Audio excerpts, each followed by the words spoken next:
Big ബോസിൽ ഓരോ ദിവസം ഇങ്ങനെ ഓരോരുത്തർക്കും ഓരോ പ്രശ്നം. ഇപ്പം ഇന്നലെ പൂജയ്ക്ക് വയ്യാണ്ടായി, ഇന്ന് നോക്കുമ്പോൾ ജാസ്മിന് തീരെ വയ്യ, സിബിന് മെൻ്റലി ഓക്കെ അല്ല. അപ്പം നമ്മുടെ ജാസ്മിന് രാവിലെ വയ്യാതെ നമ്മുടെ ഗബ്രി ഭക്ഷണമൊക്കെ വാരി കൊടുക്കുകയും ഒക്കെ ചെയ്യുന്നുണ്ട്.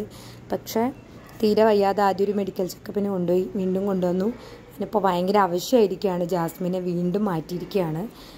എനിക്ക് തോന്നുന്നു മിക്കവാറും ഹോസ്പിറ്റലൈസ് ചെയ്യായിരിക്കും. റസ്മിനെ 2-3 ദിവസത്തേക്ക് മാറ്റി നിർത്തിയ പോലെ തന്നെ അവരും 2-3 ദിവസം മാറ്റി നിർത്തുമായിരിക്കും, കാരണം അസുഖം ഭേദമാകുന്നത് വരെയും. അപ്പം അങ്ങനെ ഓരോ ദിവസവും ഇങ്ങനെ ഓരോ എക്സ്പെക്റ്റ് ചെയ്യാത്ത ഓരോ പ്രശ്നങ്ങളാണ് നമ്മുടെ ബിഗ് ബോസിൽ നടന്നുകൊണ്ടിരിക്കുന്നത്. കാരണം ഇങ്ങനെ ഇത്രയ്ക്കും അടുപ്പിച്ചിങ്ങനെ ആളുകളെ മാറ്റുന്നത് ഈ സീസണിൽ മാത്രമേ നമ്മൾ കണ്ടിട്ടുള്ളൂ.